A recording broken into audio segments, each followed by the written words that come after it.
Hello and welcome to Views on News. I am Jawad Tehami. Pakistan's caretaker Prime Minister Anwarul Haq Kakar is in New York to attend the 78th session of the United Nations General Assembly. And the Foreign Office says the caretaker Foreign Minister, Mr. Jalil Abbas Jilani, is also accompanying the caretaker Prime Minister on this particularly important visit. This is a 5-day official visit, and the Prime Minister will also address the session of the United Nations General Assembly, in which he will outline Pakistan's perspective on range of regional and global issues of concern, including the Jammu and Kashmir dispute, which is the longest standing unresolved items on the UN agenda. The Prime Minister will also be attending the Sustainable Development Goals Summit. The theme for this United Nations General Assembly session is rebuilding trust and reigniting global solidarity, accelerating action on the 2030 agenda and its sustainable development goals towards peace, prosperity, progress and sustainability for all. Also, the United Nations Secretary General in his address at the session has said it is the time for global compromise. Let me quickly bring in our panelists. We're honored to have been joined in the studio by Mr. Khurram Shahzad. He's senior journalist. And Mr. Khurram, thank you very much for joining us on Views on News tonight. Really appreciate that. At the same time, on Skype, we are being joined by Mr. Najm Saqib. He's former ambassador. Mr. Najm Saqib, thank you very much for your time also for being with us on the show tonight. Really appreciate that. Mr. Khurram, if you allow me, let me begin the discussion with Mr. Najm Saqib. Mr. Najm Saqib, the Foreign Office says that Prime Minister's participation in this United Nations General Assembly session is a demonstration of Pakistan's binding commitment towards multilateralism. How do you think this participation is significant as far as Pakistan's perspective on key global and regional issues is concerned, laying them forth before the United Nations and the international community? Thank you very much, Jawad. Now look, to begin with, there is a perception in Pakistan, particularly that since Abdul, our Anwarul Haq Kakar, our Prime Minister, is a caretaker Prime Minister and he's going there, he's not elected, etc. Let me clarify that the United Nations or any other forum or any other government in the world is not concerned about the internal affairs, and in any case, our Prime Minister has become Prime Minister according to the Constitution and all the legal, after fulfilling all legal formalities. This is point number one. Point number two is that since majority of the heads of state and heads of government, they are not attending, for instance, from America, from UK, from China, from Russia. So the second perception is that perhaps it is not that important. To this end, Antonio Guterres, the Secretary General of the United Nations, has said that he cares less who attends the meeting, who attends the General Assembly session, because we have to address the issues and reach some kind of a consensus on global issues. Having said that, right now, if you see the global situation, the global north and global south, they are at war not only in Ukraine, but also in the areas of trade and economic and energy sectors. As far as our region is concerned, after the reappearance of Al-Qaeda in the last few days in Afghanistan, and the export of terrorism from Afghanistan to Pakistan, and then India going to other countries and killing their citizens. The situation about states sponsoring terrorism has got tremendous importance, and I'm pretty sure that our Prime Minister will also include few lines on this Canadian incident in which Justin Trudeau has said that this is an attack to our sovereignty, and he has mentioned India's name, in Canadian Parliament, and the Foreign Minister of Canada has said that the person, the so-called diplomat who has been expelled from Canada and given 5 days, he is, and he was, in fact, he was the station commander, the head of RAW serving in Ottawa in Canada. So, three or four points, Jawad, that I would like my Prime Minister to highlight, and I think I haven't, heard him these uh, you know his speech is still to occur, but I can foresee that in that order I think our prime minister will be divulging on the following points. Number one is that we need to showcase Pakistan as far as recent developments in the economic side is concerned. Mind you, that this is not a forum to ask for aid. This is not a forum to say that we are economically or politically and political uncertainty, etc. This is a stage when the whole world is there, and every September this General Assembly session is held. So number one will be the establishment of SIFC. I think he will be explaining in a little bit of detail uh, what does this SIFC stand for, and the provision of one window operation in Pakistan and try to attract investments. Number two point is, as I started my intervention, that terrorism and the effects of terrorism in general to Pakistan, and in particular to Pakistan, and in general, you know, especially viewing this recent Canadian incident, the world has to be told that it is not if Al Qaeda, IS, Daesh, etc., they are in Afghanistan or India is sponsoring terrorism. This is not a problem only faced by Pakistan. So, the point that has to be put across to the world is that it is a global problem. If Al Qaeda has reappeared, are we going to welcome some other 9/11 or something of that sort? This was point number two. Third point is on the climate change. And talking about the climate change, saying that only 1% is our problem and the 99%, etc. That figure work has already been, disseminated. I would like my Prime Minister to talk about the recent floods that were, in Pakistan we experienced, and there were certain pledges made by the world, particularly in that Geneva conference. What happened to that? What is happening? And since we are going to have again, the floods are going to come again. So in climate change, we have to actually single out this problem, that this is a specific problem, and the world should take cognizance of this fact that we are going to face another spate of floods in Pakistan. So to point out that those pledges, etc., which the world made, need to be materialized, have to be translated into reality. Right. I'll take your detailed view on every single point that you just highlighted. Let me just proceed to Mr. Khurram. Mr. Khurram, what's your understanding regarding the significance of caretaker Prime Minister's participation in this United Nations General Assembly session, and especially when we talk about the Foreign Office saying the Prime Minister is going to highlight the Jammu and Kashmir dispute also over there, being the longest standing unresolved items on the UN agenda. How important and crucial is it to continue to highlight this particular issue on the United Nations Forum?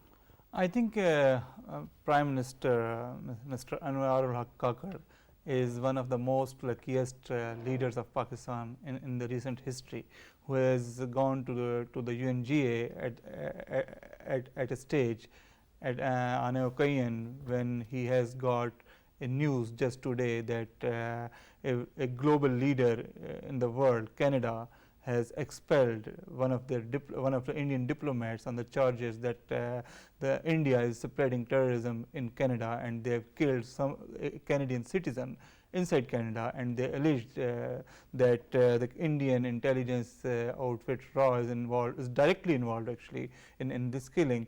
No Pakistani leader would have better opportunity than this to fight Pakistan's case on terrorism, to fight Pakistan's case on Kashmir, and to fight Pakistan's case on Indian atrocities which are being committed by the Hindutva Indian leadership. I think the Prime Minister Kakar has got all the capabilities to highlight these issues, and he is fully talented to say in clear words and tell the world that see, this is India's face, which was hidden from the world. Pakistan knew this face like since 75 years. Pakistan has been sharing irrefutable evidence. Pakistan has been sharing with dossiers with the United Nations Secretary General also. Now this time, this particular issue, the proof of it coming from a Western country, that India is involved in state sponsorship of terrorism. Yes, Pakistan shared evidence with almost everybody in the world, with every country, every power in the world, but nobody took it seriously. No, it is the world. It is one of the top countries of the world has been targeted, has been hit by the Indian state terrorism. And Indian state targeted this, and they committed a target killing in one of the major countries. So I think Pakistan's point of view should be taken seriously now, and Prime Minister Kakar should use this opportunity to further disclose evidence and further reveal facts what Pakistan knows about it. And I think this is golden opportunity, and the person Prime Minister is. I mean, we have seen him speaking. We have seen him, giving interviews to media. He's very well spoken. He's very well read and very outspoken. So I think that Prime Minister will use this opportunity to say what a Pakistani leader should say at the UNGA at this stage. Right, Mr. Najm, Saqib, as Mr. Khurram has mentioned, there is a golden opportunity for Pakistan's Prime Minister to raise this issue of state sponsorship of terrorism of India. Already we have seen Pakistan a number of times have shared the irrefutable evidence with the international community, especially giving the dossiers to the United Nations and its Secretary General regarding India's sponsorship of state terrorism. Now, this incident expelling the envoy of India from Western country, shouldn't it serve naturally as an eye-opener for the world community, especially when they are gathering at the United Nations, such an important moot?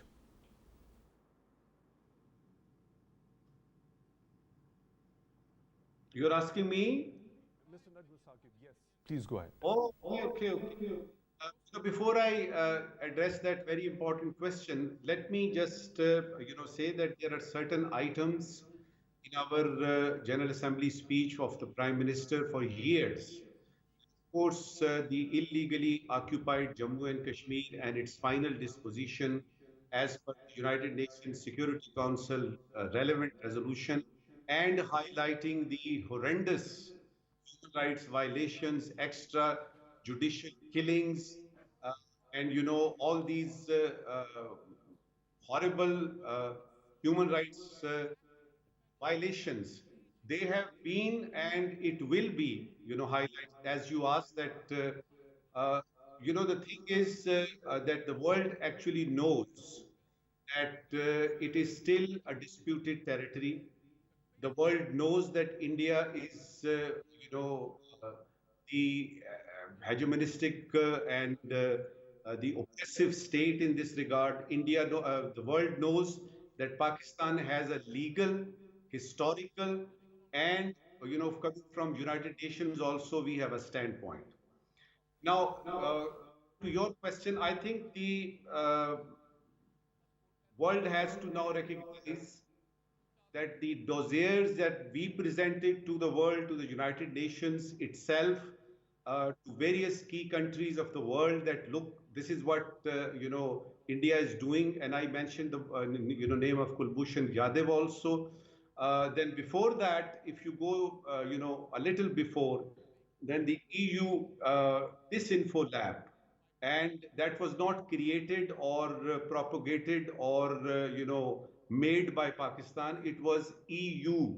Now, the world did not take any cognizance of that because of certain vested political interests, and all of us know what are those interests, mainly being the China containment policy and India playing the policeman for the Western powers. Now, this particular incident that you mentioned, the Canadian incident, I think the dimension has changed now.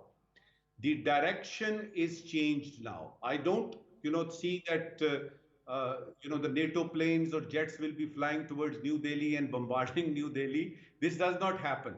As we saw, for instance, in case of Ukraine, uh, the proportionate and proper, adequate, appropriate. These are the words which are used normally when you are going to react to such a thing.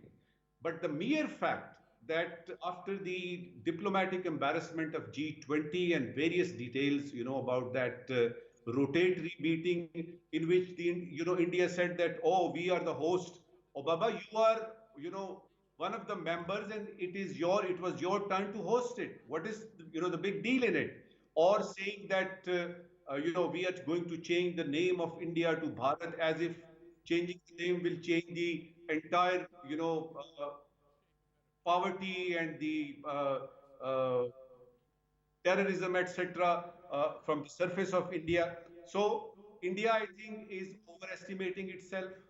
India trying to, for the last year or so, and particularly at the end of the second tenure of Prime Minister Modi, India is trying to project itself equal to China, if not above China. And, uh, the moon journey, the G20, etc. But that does not mean, Jawad, that you send your people in another sovereign country and kill their citizens. So I think that the gravity and the sensitivity of this matter will be actually right now as we speak. I think the most worried person in this world right now is Ajit Kumar Duval, the National Security Advisor of the Prime Minister of India, because this was not supposed to be like this according to his plans. And the exercises are, mental exercises.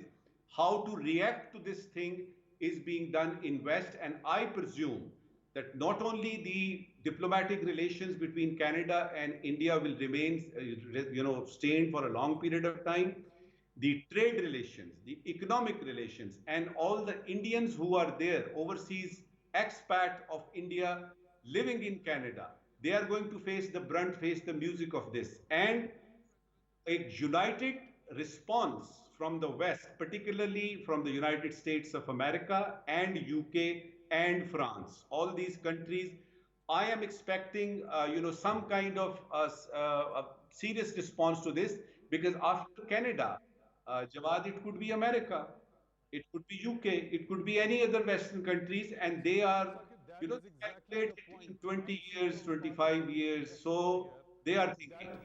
That is exactly the point. It could be some other country after Canada. It could be US. It could be France. It could be the UK. Uh, that is what makes me question about the sincerity of the thought.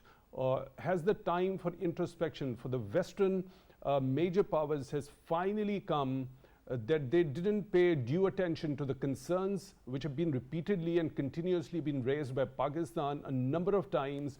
Now, when they are being hit themselves, they are taking some action against that particular country which is sponsoring state terrorism. Absolutely, absolutely, and you are absolutely spot on. And it is natural also. Let's say the uh, situation in Afghanistan.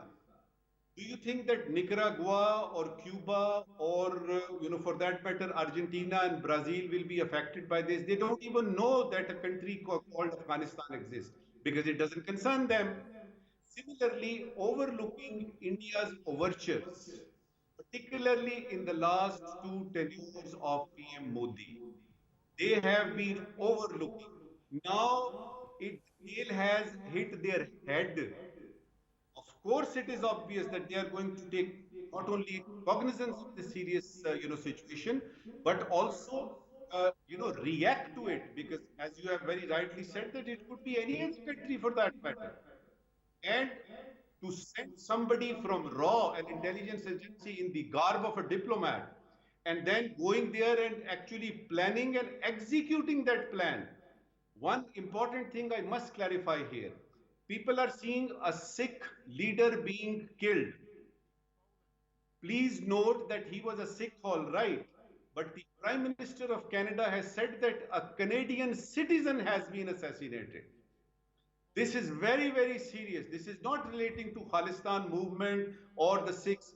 And by the way, in Canada, the Canadians are less in number as compared to the Chinese, which come in number one, then the Sikh community. And already there have been protests in Toronto, for instance, in Vancouver, where it happened, British Columbia. This assassination happened in Vancouver, one of the most beautiful cities of the world. I've been there 4 times. Now, it happened there. And there have been protests not only in Canada and in Toronto and Vancouver and Ottawa and the other countries also, wherever there are Sikhs, and in UK, where the statement came from, in Australia, where the statement came from, and of course the United States. There is a large community of Sikhs in these three countries. Now come to the Sikhs. 2% and a little more than 2% of the entire 1.7 billion or 1.3 billion people of India, they are Sikhs. Now, I am expecting a great, law and order situation for India, which has just curbed, a few months ago, that farmers' movement, which continued and they did not budge. Connect these dots, please, and see that how Sikhs' human rights and their actual fundamental rights are being suppressed and taken away. So now, bottom line is that we were talking about the Muslims being, harassed and Muslim being not treated properly in India. We talked about Dalits, we talked about Christians, and of course the Indian Sikhs, they are the, foremost uh, victim of India terrorism, not only inside, because PM Modi says that this is India, I am Hindu, my cabinet is, majority of them are Hindus, so in India, only Hindus will live. Now, come back to the illegally occupied Jammu and Kashmir. The exodus from India, from this disputed territory to various areas, sending, troops of, Hindus there to change the demography. 35A, 370, abrogation of these two, constitutional clauses. What does it mean? We see a design, we see a plan, and India is, and mind you, the government of Prime Minister Modi and he himself, they have to show something to the Indian, population, because the next year, 2024, is the general election year in India. So all these things we all know. The thing is that this Canadian incident, this Canadian citizen's assassination, I think it has worked as a wake-up call for the whole Western world. Right, your point is well taken. We are honored to have been joined by another participant in the show on the phone line, Professor Dr. Akab Malik. He's expert in international relations. Dr. Malik, thank you very much for your time, for being with us on Views on News tonight. Really appreciate that. Our sure understanding regarding the significance of Pakistan's caretaker Prime Minister in a United Nations General Assembly session, where he will definitely be highlighting the Jammu and Kashmir dispute. Now, how important and crucial it is to continuously raise this particular issue at this particular forum, because Pakistan has always politically, morally and diplomatically supported the Kashmir cause. So how important it is to keep on reminding the United Nations of its obligation to implement its Security Council resolutions regarding the dispute. I think it's one of the most important avenues and platforms that Pakistan can actually raise these issues, primarily because every country in the world is involved in the General Assembly, and as a result, they're all hearing about the state of affairs, even though the international environment with India linking in with the United States and Europe, for example, and the Western world is intrinsic to the continued hegemony of the United States around the world. That being the case, doing the right thing is the most important aspect, and indicating the situation as it is and how we can resolve this. This is one of the biggest platforms. But having said that, it's not just the only platform that Pakistan can use. It has inevitably not done what is necessary as far as all the other media platforms. Pakistan has unfortunately been left behind in the global media. For example, Bollywood is a massive, massive media outlet to the rest of the world and channels its concerns and ideas and its propaganda throughout the world, where Pakistan has failed to do so in any competition whatsoever.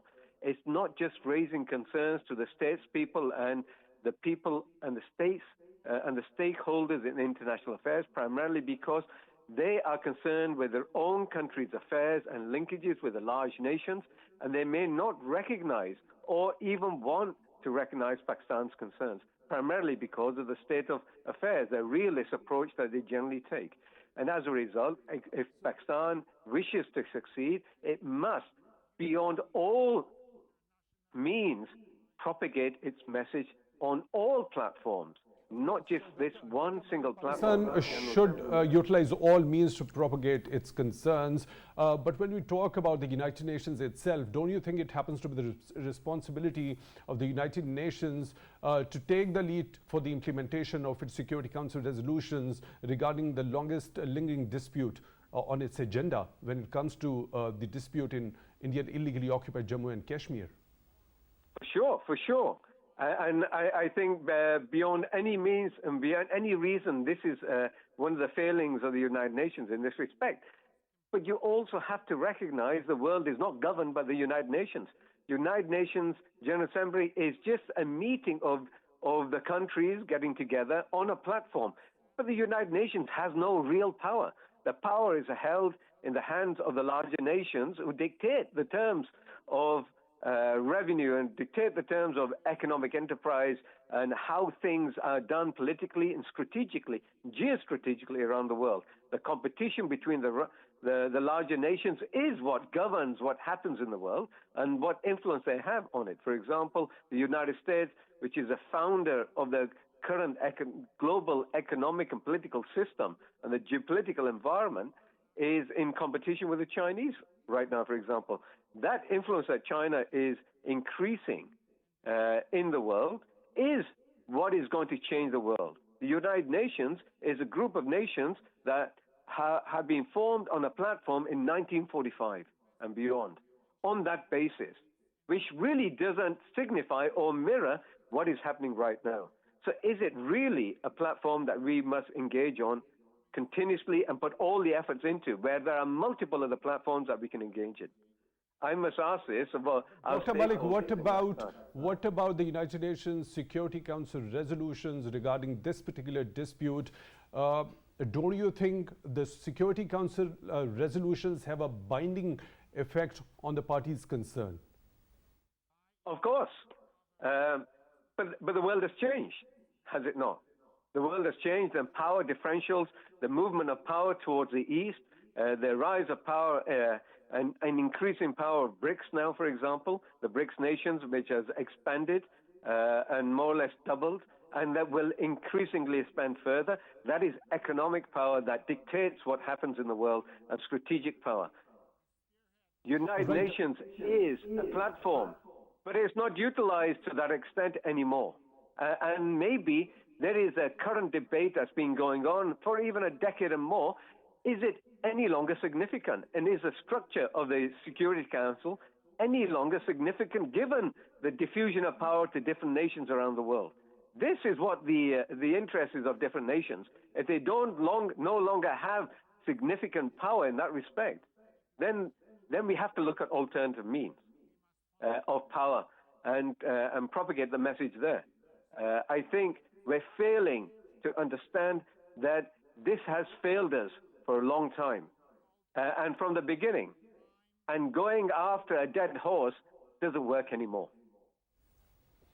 Professor Dr. Akab Malik, expert in international relations, thank you very much for joining us on the phone line. Really appreciate your being here on our show tonight. Mr. Khurram, when we talk about the binding effect of the Security Council resolutions, don't you think this happens to be the most appropriate forum when it comes to raising and highlighting the disputed Jammu and Kashmir issue?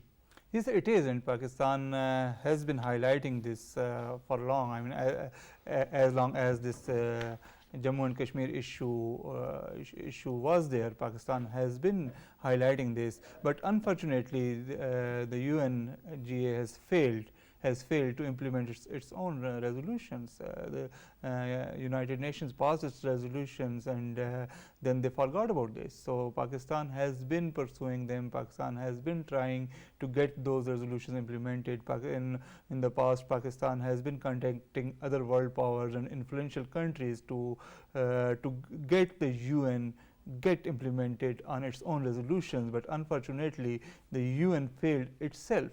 And I think, frankly, being an observer of the world affairs, I'm disappointed. I think the UN has failed as a body. UN has failed to fulfill the purpose for which it was established. So I think, UN is no more than just a September session. So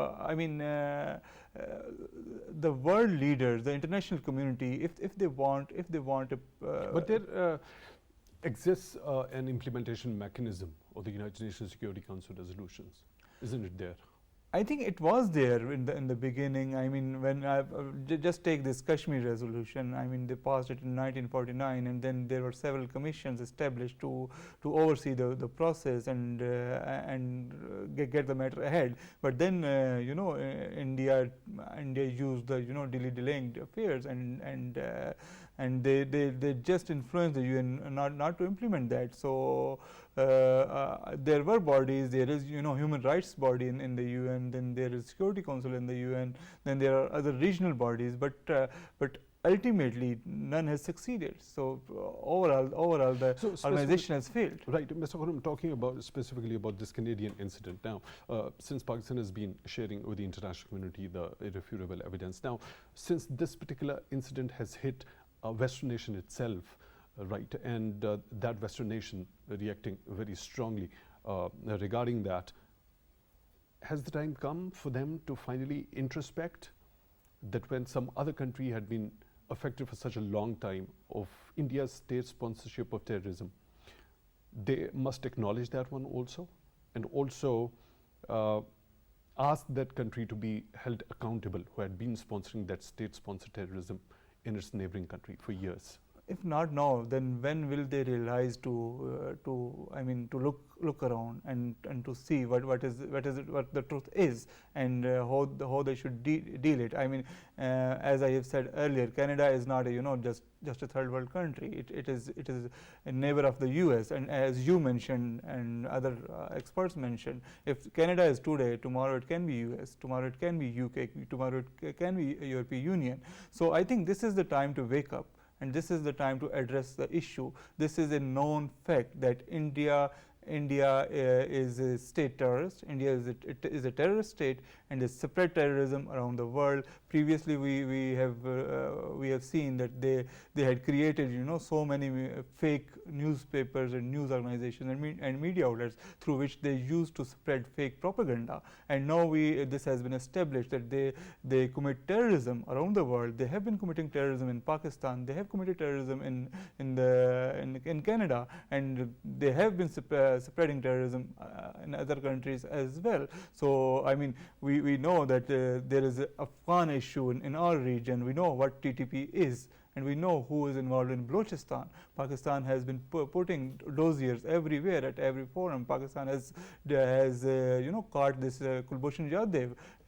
His case went to the international court, and there was a verdict in favor of Pakistan. Pakistan brought him in courts, and Pakistan proved that he was spreading terrorism in the region. And now this is coming from the Canadian Prime Minister, who is speaking with evidence. This is not mere allegation. He is speaking with evidence. He is saying that we know that India was involved in it. He is speaking at Parliament, at the floor of the House. So I mean, if not now, then when? I mean, the world should open its eyes, and I must say the US which is so-called leader of human rights and so-called superpower. I mean, they are allies of India today, and I mean in today's world, I mean they think that India is their most close friend and most close ally. I think they should open their eyes. I mean, if they want peace in the world and if they want a balanced world. Well, Canadian Prime Minister has also come up with undeniable and irrefutable evidence of India's state sponsorship of terrorism. Pakistan had that one also, especially when we talk about the confession and the case of Kulbhushan Yadav involved in espionage and sabotage activities here in Pakistan. Let me proceed towards Mr. Najm Saqib. Mr. Najm Saqib, one of the points you already highlighted was climate change. Now, Pakistan was impacted by the devastating floods back in summer 2022. We saw the United Nations going for 2 flash appeals. There were pledges by the countries at that particular time, but very little has materialized. Now, raising this particular issue of climate change and also making the international community realize about the difference in what they pledged previously and what was actually materialized. How crucial is that at this point in time? But in my opening remarks, I actually mentioned about the climate change problem, the world pledges, and that what our Prime Minister has to highlight. I will be talking about it in a little more detail, but during the conversation, allow me to clarify a couple of points which your program, when it is recorded and when they, people see it again, maybe there is a confusion. Point number 1, that Pakistan is not doing anything as far as the media is concerned or, regarding the Indian illegally occupied Jammu and Kashmir.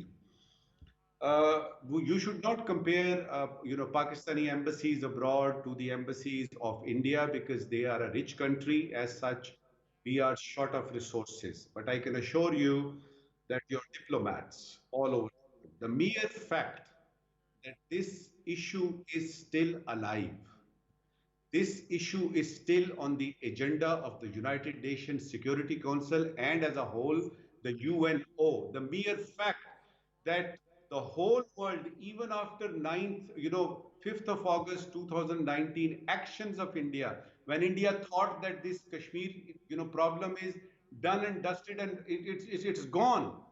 All these things, and even in the hearts of the Indians, this issue is alive. Now, why did I say hearts of it? Let me explain. You would hear this from anyone, in the government or in New Delhi, stating that Kashmir is an integral part of India, right? Now, if Kashmir is an integral part of India and they have been talking about it and reiterating it everywhere, wherever they go, why don't they say that Mumbai or New Delhi or so-and-so other cities, Gujarat is their, integral part? Because they are actually the integral part of India. This is the only place where they say Kashmir is an integral part. So to me, Pakistan has been able to not only tell the world that this is an issue and it is still alive, in the hearts of Indians, they also know that India cannot get away with this issue. It is there, it is still alive in the United Nations Security Council agenda. Number 2 point, that Pakistan should, raise this issue on other forums. And BRICS, for instance, Pakistan is not even a member of BRICS. Pakistan is a member of SCO, Shanghai Cooperation Organization, and such matters are not issued. Political and military, issues are not dealt with in that. They are, talk about economics. G20, for instance, Pakistan is not a member of G20. Pakistan is a member of OIC, where every OIC, either it is ministerial or heads of state meeting, Kashmir resolution juxtaposed to the Palestinian, issue would be there. Now, in Geneva, in the world, as they say, the world's capitals, for instance, New York, In Geneva Human Rights Commission, Pakistan sends its diplomats every day. They are there, and what are they doing? They are highlighting the horrendous atrocities being taken place in Indian illegally occupied Jammu and Kashmir, particularly since 1989. So to say that Pakistan is not taking this or raising anything, General Assembly is the best forum every year in September that the world leaders are, there are no question answers, by the way. There is no rebuttal. You just have to deliver your speech. The world should know that we still value, the world's opinion and the resolutions that they adopt, particularly in the United Nations Security Council. But let us have the implementation also. Now, the third point was that the world has changed. I am surprised, Jawad. If the world has changed, has the fate of Kashmiris also changed? Has this problem of, illegally occupied Jammu and Kashmir has changed? No. The world has changed, of course, but for themselves, as far as Pakistan is concerned, and the people of, Jammu and Kashmir as a whole, the whole disputed area is concerned. The changing of world does not matter. What matter would be that their fate is changed. They are given their human rights. They are given their freedom of speech. Even the, the press club which was there in the Indian illegally occupied Jammu and Kashmir, they have closed that. 2 or 3 journalists who were doing some, small little scale journalism, they have been either killed or incarcerated. So to say that world has changed, yes, the world has changed for themselves. I have to see as a Pakistani, we have to see in Islamabad and all the, 4 capitals of our provinces that what is important for us. Now, talking about this flood thing, as I already said, that in particular, the Prime Minister, Mr. Anwarullah Kakar, must point out that floods are going to come again. And before they come, at least they should materialize their pledges, which they made in Geneva, which they made in the big, huge, conglomerate of this congregation and meeting of the world, talking about the world's, biggest climate change problem in Pakistan. Where is the implementation? So I think that this particular turn of the, history and our Prime Minister going there, attending the meeting, talking about all these issues, of course, global issues will be there. And you and I know that on Ukraine, we are not going to side with anyone. On taking blocks, for instance, American bloc, Chinese bloc, we are not going to be part of it because it doesn't concern us. Why? Because when elephants, they fight, the grass suffers. We have to put our own house in order, economically be sound so that we don't have to worry about, these floods anymore. We don't have to worry about our kitchen. We could run our own self on our own, beginning with agriculture sector, health and education. So to sum it up, my dear Jawad, I think it's a big opportunity for Pakistan and Prime Minister Anwarullah Kakar, and of course the Foreign Minister, the retired Foreign Secretary, Mr. Jalil Jalani is there. I think they are going to showcase Pakistan as a new look Pakistan. Come to Pakistan, invest in it. We don't need any aid. Right, Mr. Khurram, making the international community realize about the difference of the pledges they made after the United Nations flash appeals post floods of summer 2022. This particular forum, the importance of it at this particular point in history. I think before speaking about this forum, I think I would like to speak about Pakistan's own situation. Why world doesn't give us aid now? Over the years, over the decades, we have misused this aid, and now world doesn't believe in us. The world pledges, and then world doesn't fulfill their pledges and fulfill their commitments because they don't trust us. So when our Prime Minister is there, Prime Minister Kakar is there, he speaks really well.